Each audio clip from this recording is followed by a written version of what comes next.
Assalamualaikum warahmatullahi wabarakatuh. Bertemu kembali dengan aku Febri di Febriansa Project tentunya. Pada kali ini aku bakal sedikit sharing terkait Sears Online teman-teman. Apa itu Sears Online? Yuk kita bahas bareng-bareng.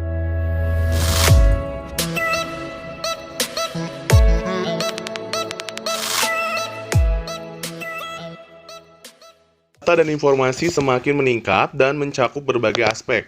Begitu pula dalam bidang kesehatan, khususnya rumah sakit. Guna menentukan kebijakan di bidang upaya kesehatan, rumah sakit wajib membuatnya.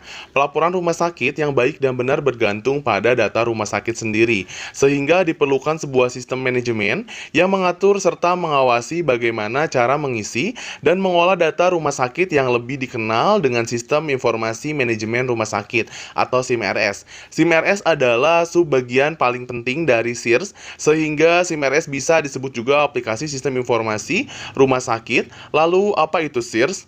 SIRS adalah suatu proses pengumpulan data, pengolahan dan penyajian data rumah sakit se-Indonesia. Sistem informasi ini mencakup semua rumah sakit umum maupun khusus, baik yang dikelola secara publik maupun private, sebagaimana diatur dalam Undang-Undang Republik Indonesia Nomor 44 Tahun 2009 tentang rumah sakit.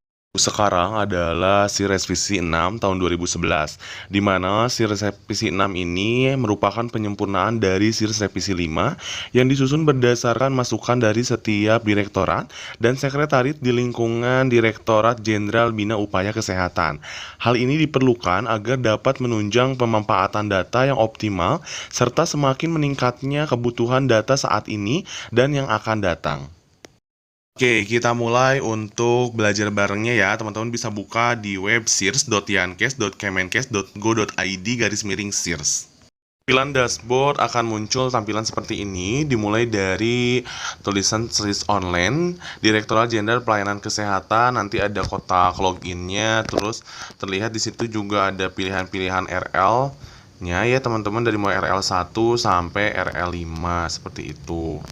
Untuk laporan updating adalah RL1 yaitu data dasar rumah sakit, kemudian ada laporan tahunan dimulai dari RL1.2, RL1.3, RL2. Kemudian ada RL3 yaitu dimulai dari RL3.1, RL3.2, RL3.3, RL3.4, RL3.5, RL3.6, RL3.7, 3.8, 3.9, 3.10, titik 11, titik 12 itu semuanya sampai ke titik 15 adalah laporan tahunan. Kemudian ada juga RL4, 4.1 sama 4.2. Kemudian ada laporan bulanan yaitu RL5 di mana RL5.1 sampai 5.4 teman-teman seperti itu. Kemudian setelah itu kita akan mulai login ya teman-teman, masukkan passwordnya, kemudian langsung login saja. Setelah login, kita langsung masuk ke tampilan seperti ini. Kita masuk dulu ke informasi, kita klik yang di bawahnya itu adalah untuk penanggung jawab rumah sakitnya nih. Kita masukkan datanya seperti apa, misalnya data teman-teman sama emailnya. Oke, kita kembali lagi ke home-nya. Kita keluarkan tanda X-nya dan kita mulai dari RL.1 tentang laporan updating yaitu data dasar rumah sakit. Dimana ketika kita klik data dasar rumah sakit itu, kita akan terhubung ke websitenya RS Online seperti ini nih teman-teman.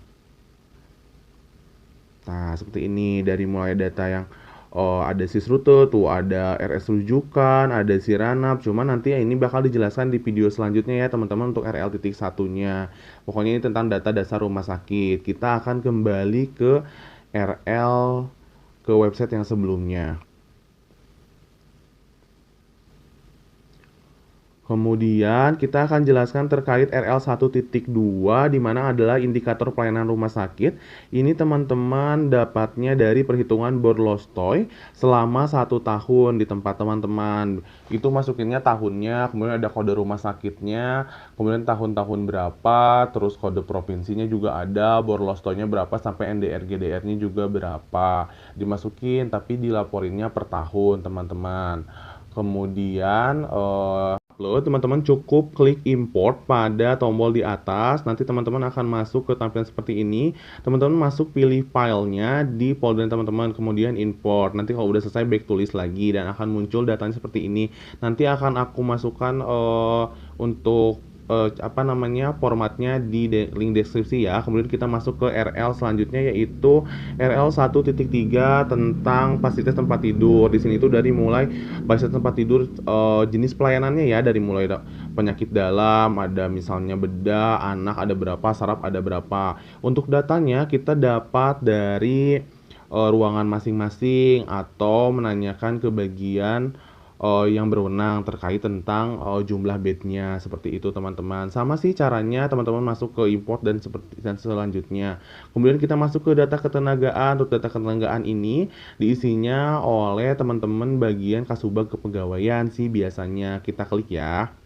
Di sini itu dimulai dari datanya adalah terkait tenaga kesehatan, dari mulai dokter, dari mulai perawat, dari mulai rekam medis juga ada, apoteker juga ada. Pokoknya pegawai-pegawai di rumah sakit itu disebutin dari mulai kebutuhannya, dari misalnya kekurangannya berapa nih, butuh berapa. Caranya juga sama. Pertama import untuk datanya sesuai format, nanti di apa namanya, diupload ke sini, sama filenya juga harus udah ada di komputernya teman-teman gitu teman-teman.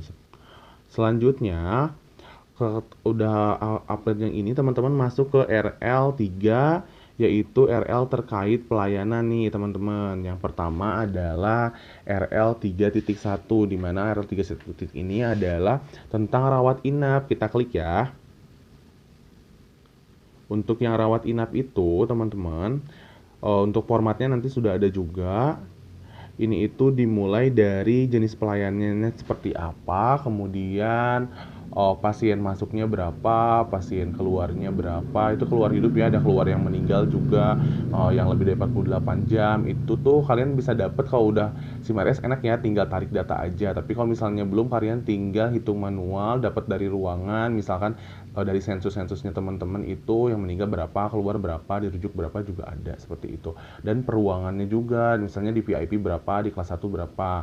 Ini juga sama, caranya diimport juga, nanti teman-teman masukkan datanya. Kemudian masuk ke RL 3.2 terkait rawat darurat. Ini juga teman-teman bisa dapatkan dari teman-teman di IGD nih teman-teman, terkait kayak misalnya untuk kasus bedah nih ada berapa, non bedah ada berapa, misalkan ada yang rujukan atau tidak rujukan, kemudian yang pulangnya berapa nih yang sembuh, terus yang misalnya maaf meninggal di IGD atau yang pada saat datang itu sudah DOA teman-teman, seperti itu. Kemudian ada RL 3.3 tentang kesehatan gigi. Kalau ini bisa didapatkan juga dari SIM-RS-nya teman-teman, atau kalau misalnya mau secara masih manual, itu teman-teman bisa dapatkan dari teman-teman perawat gigi poli. Kemudian ada RL 3.4 terkait kebidanan nih teman-teman. Untuk kebidanan, teman-teman juga bisa dapatkan dari sensus harian teman-teman, dari PK atau misalnya dari NIPAS kayak gitu. Nanti tuh tinggal dihitung aja, yang misalnya yang persalinan normal berapa, dirujuk secara medis atau non medis, itu dimasukin aja angka-angkanya sesuai pelaporan dari teman-teman bidan. Kemudian ada RL 3.5 dari perinatologi. Kalau ini data tentang dede bayi nih teman-teman, yang lahir hidup ada berapa, misalkan, terus yang berat badannya berapa, terus yang punya kasus BBLR, asfiksia berapa, teman-teman hitung, misalnya rujukan dari rumah sakit lain atau misalnya dari mana gitu, kayak gitu. Kemudian ada RL 3.6 yaitu tentang pembedahan. Ini tuh data pembedahan terkait ada bedah, terus mata, ini totalnya berapa, terus nanti setelah di total itu teman-teman harus tahu mana yang masuk klasifikasi operasi khusus, sedang, berat, sama kecil tuh yang mana gitu. Tergantung dari jenis operasinya. Sama sih diimport juga. Kemudian ada RL 3.7 yaitu tentang radiologi. Teman-teman misalnya tempat radiologinya ada pelayanan apa saja. Untuk datanya juga bisa ditarik data dari SIM-RS-nya teman-teman atau dari teman-teman yang ada di radiologi. Kemudian ada data laboratorium nih di RL 3.8. Datanya itu juga sama sih, bisa didapatkan dari SIM-RS-nya teman-teman secara manual dihitung, atau misalkan dari data teman-teman laboratorium. Pastikan kan mereka punya registernya ya, mereka tahu pelayanan apa saja nih yang masuk ke tempat mereka, misalnya dari pemeriksaan darah atau misalkan urin atau seperti apa, dimasukkan jumlahnya sesuai laporan dari teman-teman laboratorium sih biasanya kalau aku. Kemudian kita masuk ke RL 3.9, yaitu terkait rehabilitasi medik. Di sini itu tentang tindakan-tindakan apa saja yang ada di rehabilitasi medik. Teman-teman juga sama masukin juga total tindakannya, misal sama apa namanya jumlah-jumlahnya. Kemudian ada RL 3.10 pelayanan khusus. Di sini tuh kayak EKG, yang kayak gitu teman-teman. Ada pelayanan apa saja nih di tempat teman-teman. Dimasukin juga si totalnya berapa. Bisa tarik data dari SIM RS-nya atau hitung manual juga. Kemudian ada RL 3.11, yaitu tentang kesehatan jiwa. Kebetulan ini tidak bisa diisi, itu tentang jumlah kasusnya berapa banyak misalnya yang ada di rumah sakit teman-teman kalau memang ada kasus kelainan jiwa. Kemudian RL 3.12 itu tentang keluarga berencana. Di sini tuh tentang metodenya nih teman-teman. Apakah pakai pil atau pakai KB? Nanti teman-teman masukin si jumlah-jumlahnya, misalkan yang masuk jumlah pakai IUD berapa, misalkan habis melahirkan atau habis abortus atau apa gitu, misalkan dimasukin aja si totalnya kayak gitu teman-teman, di totalnya yang udah MOW berapa misalkan kayak gitu, udah pil berapa kayak gitu. Kemudian nih teman-teman setelah pelaporan yang apa namanya keluarga berencana, teman-teman masuk ke laporan 3.13, yaitu farmasi rumah sakit. Di sini teman-teman masukin data bisa dari SIM RS-nya juga kalau misalnya udah ada SIM RS, atau manual dari teman-teman farmasi nih, mana yang masuk ke obat generik yang misalnya termasuk dalam formularium atau bukan. Itu ada nih klasifikasinya, totalnya berapa, terus misalnya yang jumlah item obatnya berapa, yang tersedia di rumah sakitnya berapa, kayak gitu. Kemudian teman-teman masuk ke RL 314, yaitu terkait rujukan. Di sini juga sama per kasus nih teman-teman, per tipenya. Misalkan teman-teman kasusnya kesehatan anak berapa nih pasien yang rujukannya, terus THT berapa, terus saraf ada berapa, tergantung di tempat teman-teman adanya berapa. Kemudian ada RL terkait cara bayar nih teman-teman, misalkan yang cara bayar BPJS berapa, umum berapa, kayak gitu. Terus misalnya ada pembayaran lainnya berapa, kayak asuransi kayak gitu ya teman-teman.